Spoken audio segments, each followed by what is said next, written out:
তো বড় ভাই অরহত্ব লাভ করেছেন খুব সহজে, বুদ্ধের দেশনা শুনে তদ্গত চিত্তে। ছোট ভাইকে বড় ভাই ভাবনা শিক্ষা দিল, কিন্তু সে ভাবনা তেমন কোনো সাফল্য আসতেছে না। এমনকি দুই একটা লাইনের গাথা মুখস্থ করতে দিলেও বেচারা মুখস্থ করতে পারছে না। শেষ পর্যন্ত বড় ভাই ছোট ভাইকে, অর্থাৎ মহাকাল ছোটকালকে বলল, ভাই তোমার দ্বারা বুদ্ধ শাসনে কিছু হবে না, তুমি বাড়ি ফিরে যাও, এখানে থেকে তোমার কোনো দরকার নেই। তো এইভাবে বড় ভাইয়ের নির্দেশ পেয়ে ছোটকালের কোনো ইচ্ছা নাই যে ও বাড়িতে ফিরে যাও, কান্নাকাটি শুরু করল। বুদ্ধ শুনতে পেলেন তার এই অবস্থা। তখন বুদ্ধ যাচ্ছিলেন সপরিষদ ভিক্ষু সংঘকে নিয়ে একটা আমন্ত্রণে। তো বললেন, কিরে ছোটকাল, তুমি কাঁদছো কেন? আমার দাদা আমাকে প্রবজ্য ত্যাগ করে বাড়ি ফিরে যেতে নির্দেশ দিয়েছেন। তুমি কি তোমার বড় ভাইয়ের কাছে এসেছো নাকি? তুমি তো আমার কাছে এসেছো, থাকো, তুমি কেন যাবে? তো বলে যে, কেন, তোমার কি দোষ? আমি কিচ্ছু মুখস্থ করতে পারছি না, ধ্যান ভাবনাই আমার তেমন উন্নতি কোনো নাই, এই কারণে। তো এখন তুমি একটা কাজ করো, চলো আমার সাথে আমন্ত্রণে যাই। বলে যে, দাদা নিষেধ করছেন না যাওয়ার জন্য। তো তাহলে এখানে বসো। একটা কাপড় রুমাল বুদ্ধের হাতে ছিল, এটা তুমি এভাবে ঘষে ঘষে শুধু কেবল লক্ষ্য করবে যে এটার কোনো মানে বর্তমান যে দবদবে সাদা, এটা পরিবর্তন হচ্ছে কিনা তুমি লক্ষ্য করো। তো এখন ও ওইভাবে বুদ্ধ যেভাবে বললো ওইভাবে করলো, খুব মনোযোগের সাথে করতেছে, আন্তরিকতার সাথে। তো করতে করতে দেখলো যে মা হাতের গামে এই দবদবের সাদা রুমাল আস্তে আস্তে ময়লা যুক্ত হয়ে যাচ্ছে, তার আর সেই সুন্দর আকর্ষণীয়তা নাই। তা এখন তার মনের মধ্যে, যদি গায়ের ঘামে এই রুমাল এত সুন্দর, সেটা যদি এইরকম হয়ে যায়, তাহলে তো আমার এই দেহের মধ্যেও এমন কিছু পদার্থ আছে যেগুলো এই দেহকেও ময়লাযুক্ত করে। তখন এই চিন্তা করতে করতে ওর ভিতরে নিজের দেহে কি ময়লা আছে, ঘাম আছে, ঘাম কোত্থেকে আসে, এই ভাবনা করতে করতে শেষ পর্যন্ত চলে গেল মনের ময়লা কোথায় আছে। মনের ময়লা, লোভ, দেশ, মোহ, এই তিনটা হলো মনের ময়লা। এই ময়লা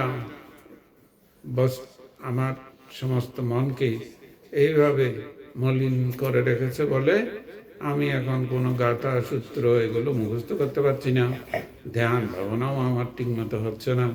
এই ভাবনা করতে করতে ও মানে আসক্ষয় অধিকারী হলেন, উনি অরহত্ব ফল লাভ করে ফেললেন।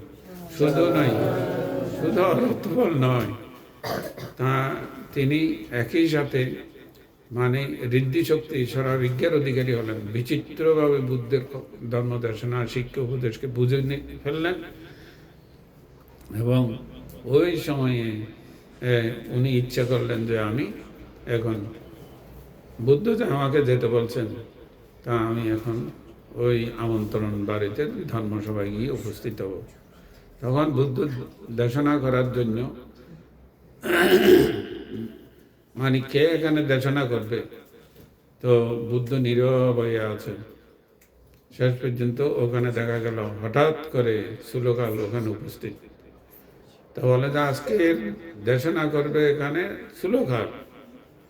সবাই অবাক, ওর ভাই তো, বড় ভাই তো একেবারে হতভম্ব হয়ে গেছে, কি ব্যাপার যে একটা গাথা মুখস্থ করতে পারে না, বুদ্ধ সে এখানে আসলো এবং বুদ্ধ তাকে আবার দেশনা করার দায়িত্ব দিচ্ছেন। অদ্ভুত কাণ্ড, আশ্চর্য অদ্ভুত ভাবে শ্লোকাল সেই সবাই দেশনা করলেন। সবাই মন্ত্রমুগ্ধ, ভিক্ষু সংঘ, গৃহ সংঘ সবাই অবাক, সবাই সাধু সাধু বলছেন কেবল। তো এইভাবে দেখা গেল এই শ্লোকাল যশস্বী একজন ভিক্ষুতে পরিণত হলেন বুদ্ধ শাসনে। এ কাহিনী কেন বলার উদ্দেশ্য এই, মানুষের যে মানে উদ্যম প্রচেষ্টায় হয় না এমন কিছু নাই। উদ্যম, উৎসাহ, উদ্দীপনা, এই জন্য বুদ্ধ বলেছেন শ্রদ্ধায় তারাতি ওঘাম আপ্পামাদেন অন্নবং বীর্যেন দুঃখং আচ্ছেতি পඤ্ඤায়া পরিশুজ্যতি। শ্রদ্ধা, শ্রদ্ধা বীর্য এবং যে মানে অপ্রমত্ততা এবং প্রজ্ঞা, এই চারটি সম্পদ যদি মানুষের জীবনে থাকে তাহলে মানুষের অসাধ্য এই জীবনে কিছু নেই। সব কিছু তার দ্বারা অর্জন করা সম্ভব। এটা ব্যবহারিক জীবনে হোক বা পারমার্থিক জীবনে হোক, উভয় ক্ষেত্রে এই চারটি গুণ আমাদের ধারণ করে চর্চা করলে আমাদের অসাধ্য কিছু থাকবে না। তাহলে এখানে শ্রদ্ধাটাকে, শ্রদ্ধা হলো আত্মবিশ্বাস, আমার দ্বারা সম্ভব, আত্মবিশ্বাস হারা না হওয়া, আস্থা না হারা ন, এটার নাম হলো শ্রদ্ধা। শ্রদ্ধাটা ভক্তি নয়। ভক্তি মানে একেবারে সম্পূর্ণ আরেকজনের উপরে নির্ভরশীল হয়ে যা করার করা। যেমন যারা ঈশ্বর স্রষ্টা এগুলো বিশ্বাস করেন, তারা বলে যে আমি করে যাব, কিন্তু আমার কি ফল হবে এটা নির্ধারিত হবে ওই স্রষ্টা দ্বারা, ওই অমুক দ্বারা, ঈশ্বর দ্বারা, ভগবান দ্বারা। কিন্তু বুদ্ধ বলেন যে না, তোমার নিজের চেষ্টা, উদ্যম, তুমি মানে বিশ্বাসী, আত্মবিশ্বাসী হয়ে তুমি এমন আত্মবিশ্বাসী হবে, আমার এই মুহূর্তে আমার জীবনে যে সমস্যা উৎপন্ন হয়েছে, এই সমস্যা অন্যের কাছে উৎপন্ন হলো না কেন? কেন আমার কাছে উৎপন্ন হয়েছে? আমার কাছে উৎপন্ন হয়েছে কারণ আমার দ্বারা এই সমস্যার সমাধান সম্ভব, এই জন্য আমার কাছে উৎপন্ন হয়েছে, না হলে অন্যের কাছে উৎপন্ন হতো এটা। এই যে নিজের কাছে উৎপন্ন হয়েছে কেন? আমার দ্বারা এই সমস্যার সমাধান সম্ভব, এইটার নাম হলো আত্মবিশ্বাস, এইটার নাম হলো শ্রদ্ধা। তাহলে এইরকম শ্রদ্ধা সম্পন্ন যদি হয় মানুষ লেগে থাকে, কিভাবে লাগবে? বলা হচ্ছে শ্রদ্ধায় তারাতেও আপ্পামাদেন অন্নবং, তাকে সময় নষ্ট করলে হবে না, সময়ের মানে প্রতিটি মুহূর্তকে সদ্ব্যবহার করতে হবে, এবং বীর্যেন দুঃখং আচ্ছেতি, বারবার বারবার চেষ্টা করতে হবে।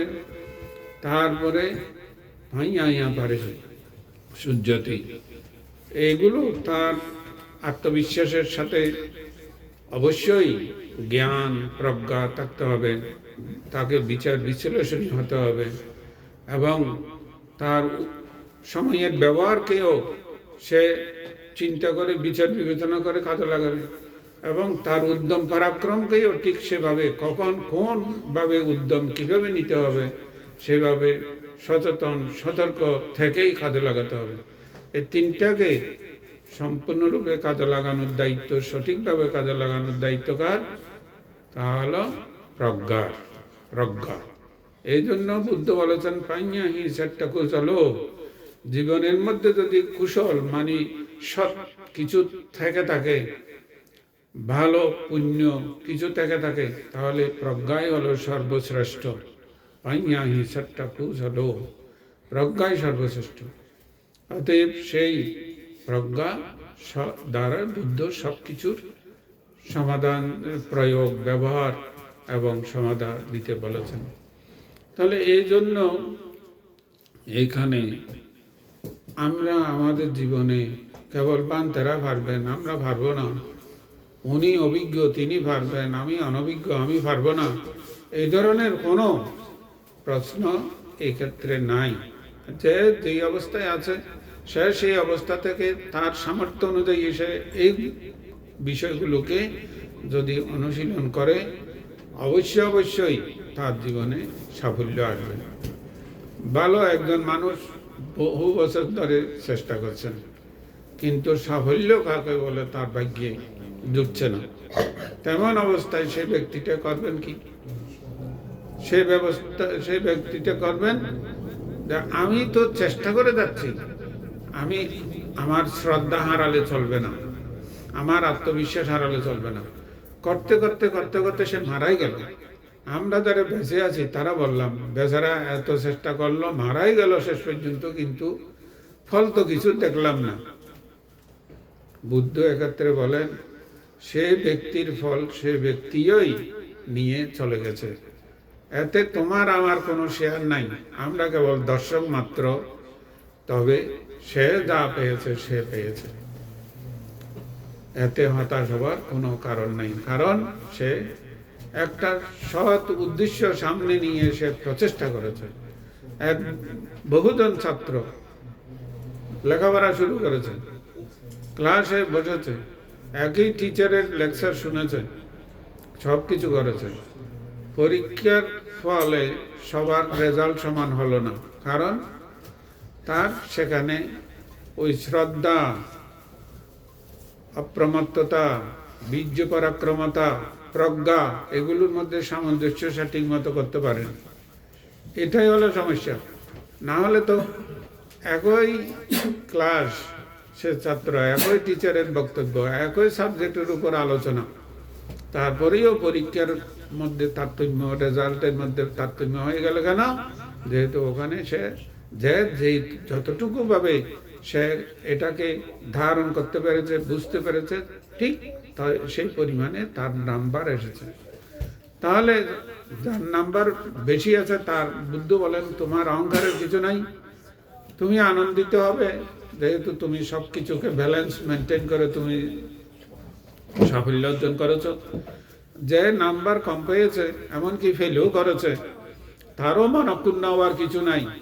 বুদ্ধ বলেন প্রজ্ঞাই তোমাকে বলে দিবে তুমি আরো সিনসিয়ার হও, আরো উদ্যম পরাক্রম করো, আরো তুমি সব কিছুকে ভারসাম্য কিভাবে করা যায় তোমার প্রজ্ঞা দিয়ে সেগুলোকে তুমি বুঝে নাও। এইভাবে তুমি করতেই থাকো। তোমার হতাশ হওয়ার, তোমার সেখানে ফেলের কোনো লজ্জার কিছু কারণ নাই। যে ফেল করেছে সেও কিছু না কিছু চেষ্টা করতে গিয়ে নিশ্চয় আয়ত্ত করেছে, এতে কোনো প্রশ্ন নেই, কোনো সন্দেহ নেই। তো এইটাই হলো বুদ্ধ শিক্ষা। বুদ্ধ শিক্ষা কোনো দিকেই মানে হতাশ হওয়ার শিক্ষা বুদ্ধ দেননি। ইয়ো সাবুব্বে পামাজ্জিত্বা পাশ্চাসোনা পামাজ্জতি সোমাং লোকাং পাবাসেতি আব্বামত্ত আচান্দিনা। যে ব্যক্তি অতীতে যেন তেন প্রকারে জীবন যাপন করেছে, করতে করতে জীবনের প্রায় শেষ সীমায় পৌঁছেছে, সে যদি বলে আমার তো জীবন গেল আর আমার করার কি আছে, আমি বরবাদ গিয়েছি, বরবাদের লিস্টিতে থাকবো, বুদ্ধ তা বলেননি। বলেন তুমি এই মাত্র বুঝেছ, এই মাত্র শুরু করো, তাহলে আভ্যামত্ত চান্দিনা, তোমার জীবন অনাগত সময়টা তোমার জন্য জীবনকে মেঘমুক্ত চন্দ্রের মতো উদ্ভাসিত করে তুলবে। তাহলে এই বিষয়গুলো এইভাবে বুদ্ধকে জানতে হবে, বুঝতে হবে। ব্যবহারিক জীবন